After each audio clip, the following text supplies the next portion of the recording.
Recording in progress. It can be too much. If you have excessive I energy, it's like, whoa, just calm down. Just put a lid on it. It's like you're talking a lot. You're talking at me. You're like in my face. You got to do it. And it can be overwhelming. So the I, in a meeting environment, it's the person who's talking and talking and talking and doesn't really listen, doesn't really give other people a chance to contribute. S is steadiness. So if you have a lot of S energy in your personality, you very much care about people. Similar to the I cares about people as well. The S is calmer though, more of an introverted type. So wants to be around people, wants to be connected with people, wants to know that people are okay, people are doing well, wants to help people. That's a big thing for for S. It's like they want to help. They want to make a difference. It's like, it's not just about, results in life. And new ideas are great and fun, but how are people doing? How's your team doing? And so hasn't checked in for a few days. And I'm really starting to think about them and maybe worry a little bit about them. I'm going to reach out. And I've noticed that you might be struggling with this. Can I help? Give me something to do. I like to help. I'm a team player. I'm not looking for the glory. I'm not looking to be the person at the front of the room with a microphone. Just let me be part of the team. Don't cut me away from the team. I hate that. I hate being cut out. And also S really dislikes conflict. So any type of like drama, conflict, aggression, passive aggressive behaviors, people not liking each other, tension in the room, that really is a big alarm bell for the S type. So you'll know that if someone's who's got a lot of S energy in your team has gone quiet, okay, you need to pay attention, reach out to them, check in, ask them how they're doing, listen. Don't start telling them loads of stuff, actually listen, because these are people who place a high value on being heard, being understood, and you need to show that you care. Because if you're not treating someone who's got a lot of S energy, if you're not treating them like you care, they're not gonna be their best, and they might even want to leave. If it's obvious that you don't care about them or even care about other people, that's a big issue for somebody with the S energy. D.I.S.C. C, conscientiousness. So if you have a lot of C energy in you, you are precise, you're analytical, you are process driven, you like a plan, you like structure, you love a spreadsheet, you're organized, you're on time. You are a human schedule. Someone can just say, oh, when's the date of that thing, the new project? Oh, that's December the 3rd. And what day of the week is that? That's a Tuesday. Wow, how do you know that, right? And so they're very organized. They love data. They can process a lot of data. They want structure. They want to know that there's a plan. They need a plan. And if there isn't a plan, they will make a plan. They like to make plans. In terms of their energy, they tend to be on the quieter side. They tend to show quite a seriousness about them. They're not like necessarily bubbly, chill. Hey guys, how are you? It's not that type of energy. They tend to be more reserved, less emotive, more in their mind. These are cerebral people who use their brain a lot, and they're thinking a lot. And there's often this sort of deep thinking expression on their face. That conscientious style tends to be much more withdrawn, not necessarily shy, certainly not antisocial. It doesn't mean that. It's more that they are more reflective. So they might very much like being part of a group or a team. However, they're not going to enjoy it if it's just, let's just meet up and have a chat about whatever we talk about. Who knows? There's no plan. There's no agenda. We'll just sit and talk and have a catch up. And that's not going to interest them much. By their very nature, they tend to be quite challenging people. Not that they're not challenging. Well, it can often be interpreted that they're being difficult. Like, I've got this idea and you've just told me 3 reasons why we couldn't do it. Like, are you like the business prevention department? So often they are painted with that sort of almost negative brush, like, oh yeah, tell me why we can't, tell me we don't have the budget, it's going to be too risky, oh the law, oh the legislation, oh the regulations, you always talk about the regulations. So they might be perceived as being the naysayers and the sort of almost like the business prevention unit, but it's not. It's from their point of view, it's like, look, the rules are the rules and the law is the law and regulation is regulation and budget is budget. And so we have to follow this because that's the correct thing to do. So there's a high sense of, doing the right thing and keeping within the law and keeping within certain parameters and boundaries and limitations, honoring agreements. Like we said, we're going to deliver it in 5 days. It has to be 5 days. That's what the contract says. So you can, yes, often win their favor and win their support by being precise, being specific. If they ask you for numbers, give them the specific numbers with the data. They want facts, they want science, they want mathematics, they want something that's tangible and measurable, because that makes them feel safe and secure, and it makes them feel that, this is right, this is correct, this is accurate. So these are the 4 types: D, dominance; I, influence; S, steadiness; and C, conscientiousness. We all have all 4 types, right? So it's not like you're just a D and you have no S or I or C. Everyone has all 4 types. Some people are in the middle. They might be a D.I. They've got a lot of D and I, or an I.S, or an S.C, or a C.D. It's fascinating, and it's such a simple model. It's even just through my descriptions, I'm sure you've already thought, oh yeah, that's this guy. Oh, that's her. Oh, that's my mom. Oh, that's my dad. Oh, that's probably my brother is more like that. So as soon as you hear those descriptions, it's like, yeah, I know someone who's pretty much mainly in one of those quadrants. I use this model with teams, with leadership teams, finance teams, operations teams, research and development teams, sales teams, because it's such a simple model. And when you do the official D.I.S.C assessment, you get your specific report back, and it tells you exactly where is your dot on the grid, what's your primary type, what are your priorities, what motivates you, what frustrates you, what do you want from other people. It also goes into how do you need to flex or change or adapt yourself for those around you. And that's so powerful. How do let's say I'm very S, and I'm very caring about people and harmony, and I'm reporting to somebody who's got a high level of D, right? And they're about results and just get it done, and don't really think too much about how people feel, just get it done. Well, that's a challenge, right? Knowing your type is really valuable, step 1. Knowing the types of the people around you that you work with. And then step 3 is so this is me, this is them. Step 3 is then how do I need to adapt my communication style to this person? Because she prefers the big picture and energy. He prefers detailed precision and what's next. She prefers, actually, let's start with people first, and the team and energy and making sure everyone's up to speed. Whereas this person is like, no, that's all important, but what's most important is results, and what are we doing, or what are the actions, and what's going to happen next. So this is the D.I.S.C personality model. I really encourage you to look into it. If you're interested in having D.I.S.C run through your team, I can highly recommend myself. I know a fantastic practitioner. He's a trained trainer in D.I.S.C certification. His name is Tim Robbins, and he'll do a great job.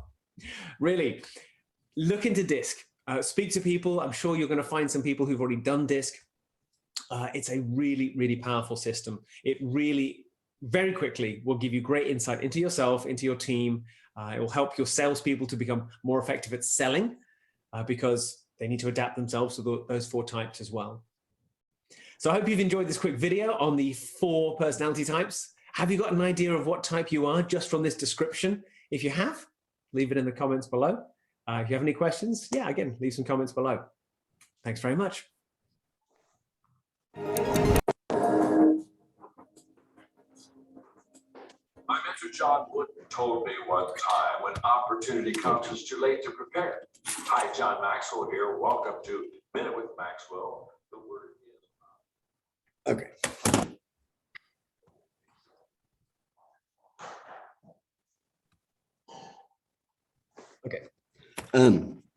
So it's easier, like when you had the pie chart, that one kind of confuses me because they had just the thought. I like to think of it like whenever they had it shaded. So like not everybody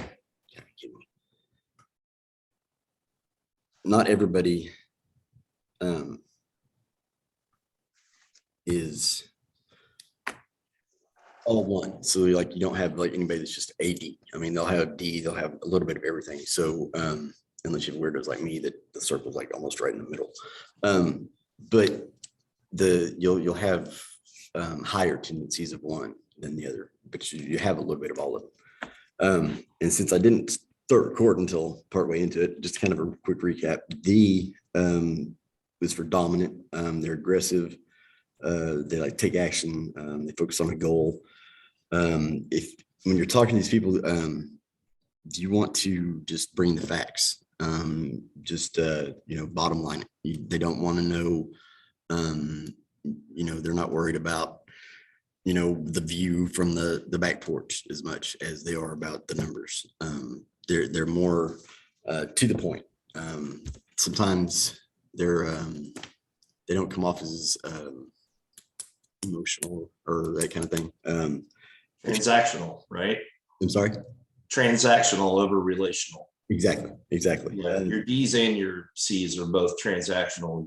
Your I's and your S's are relational. Exactly.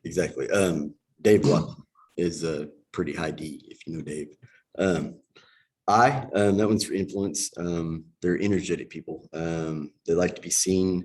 They've always got great ideas. They just naturally connect with people. They're organizers. They're the kind of people that can stand up in a group and get 10 of them to jump up and go do something right there and start a party or some kind of something. They're very good organizers. They're not much into the detailed info. They're more the feels, you know what I mean? And so like if you start talking to them about like the numbers and you start going into how you get to this number and that number, you're going to lose them real quick. They're more like big picture people. They want to see the whole thing. Their S's, Julie, by the way, is a very high I. If you didn't know that. He's an ID. I'm sorry. ID. Yeah. S, steadiness. These are your usually your more introverted people. They're usually a little bit quieter, a little more behind the scenes, but they still like being a big part of the team. They're just not very as much vocal about it usually. They're shoot straight and be honest. They don't like to feel like they are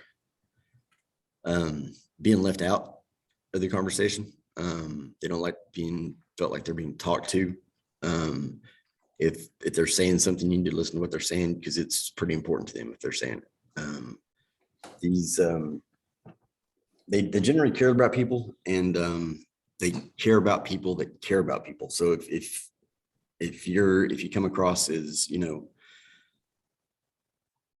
looking out for, even if just looking out for them, if you're come across as not really caring about other people, you're going to lose their attention real quick, because they don't like the confrontation. They don't like the I don't know, cattiness, I guess. They just don't like the confrontation. I happen to be a C. I see. Like I said, mine was kind of weird because my blob was like almost right in the middle with like more towards the C, just on the edge. It was really strange. Or S, I'm sorry. And then C is for conscientious. They're very analytical and organized. They like planning and structure. They're serious people, usually a bit more withdrawn, but they're not antisocial. A C person would probably be more willing to like come to a class like this than to like after hours get together. If they're gonna be in a big group, they want to get something out of it, not just going there to just chit chat and they have a high sense of doing what's right. These people kind of like a D. They're going to want to know the numbers, but with a C, you be ready to show your work. Because they're going to want to know how you got to that point, not just the numbers and stuff. So Chris Broughton, I think I don't know. I'm just guessing that. To me, he seems like pretty high C. He's always, got his stuff right there together and just has a high sense of doing what's right. So yeah, they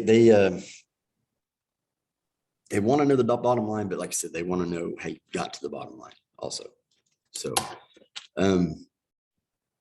that's pretty much it. Anybody have any anybody that just pops out of your head right away that one of these that really you can really tell is one of these, just one way or the other? I definitely know that she's definitely a high I. And I just realized no one on my team has been D.I.S.C yet because they all joined during the pandemic. So, but I know exactly what they are. And I would definitely say Brittany is definitely a high I, which is why I love her and I recruited her. But I'm definitely looking for that high C in my life. Like, where's that person? I need about 10 of those. But anyways, but yeah, that's easy to see. I used to just completely be a D, and then I ventured into basically split between a D and an I now. But it's just so important to know who you are and what moves you, what moves people, and how to talk to them, how to influence them. So I love the D.I.S.C.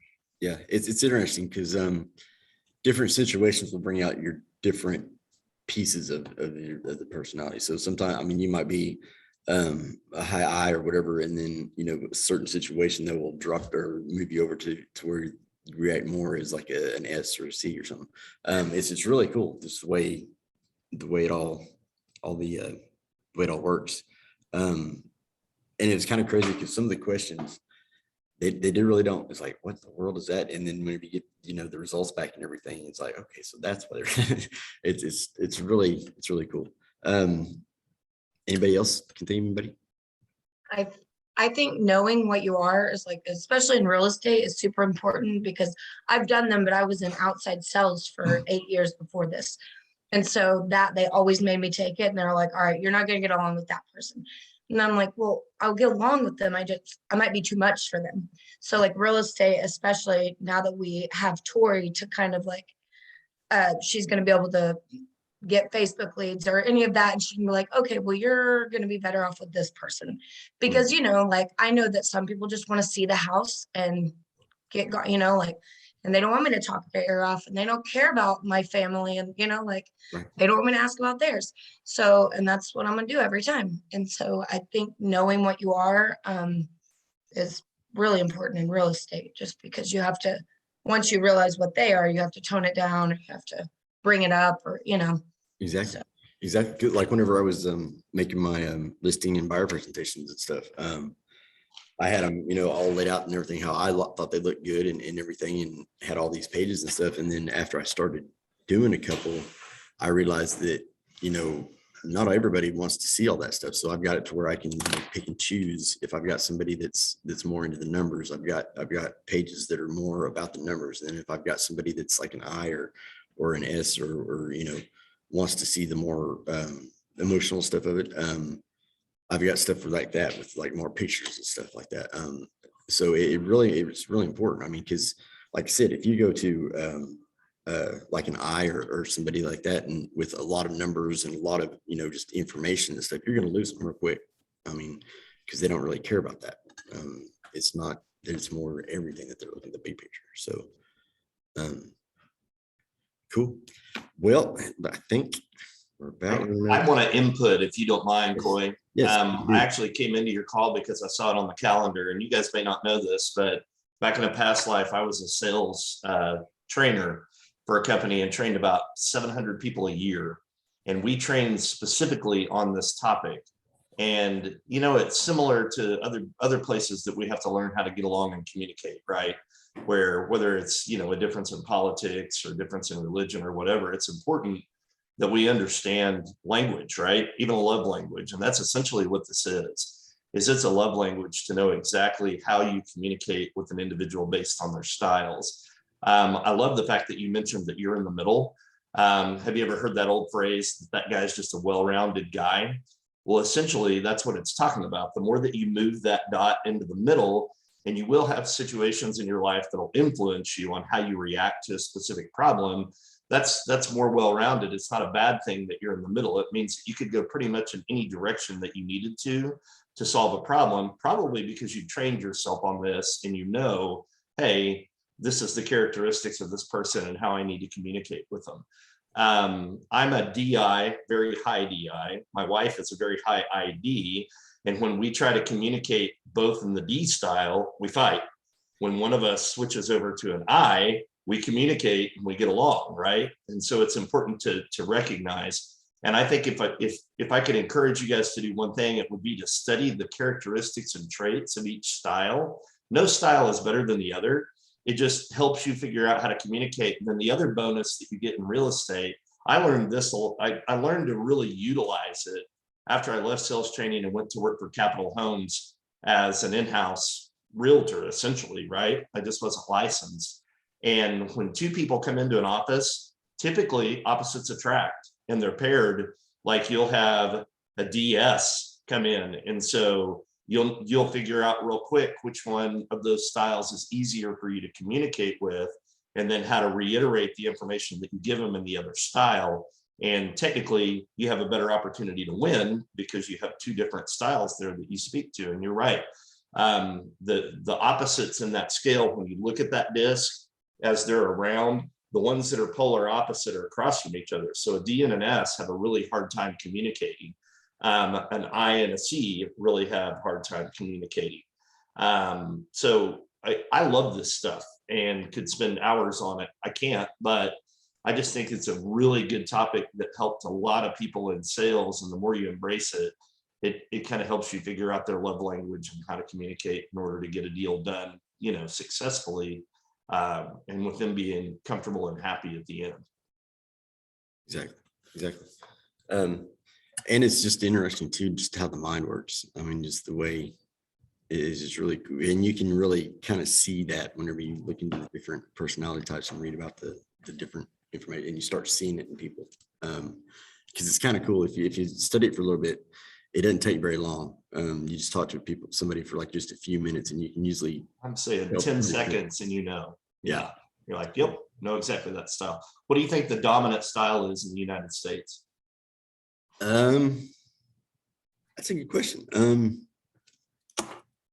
67% of the population is this style. How much? How many? 67%. 67%. I'm gonna guess probably either D or S. Yes. S. S style, 67% of the population. So it's important to learn for those of us that are drivers how to communicate with an S personality style. Right. Right. Right. Cool. Jumping in and taking over somebody's meeting is probably not the right way. Yeah, I appreciate you letting me come on. No, I I got up on appreciate at 9:30, but great topic. Thank I you. appreciate any input, man. Yeah. But I don't know everything by any means, so any other input's great. Yeah. All right, guys. So go have a great Monday. I got it recorded. I'll put it up on the Facebook thing. If anybody wants to watch it again. If anybody has any questions or whatever, you know how to get a hold of me. Everybody have a great week, and I'll talk to y'all later. Thank you. Bye, thanks.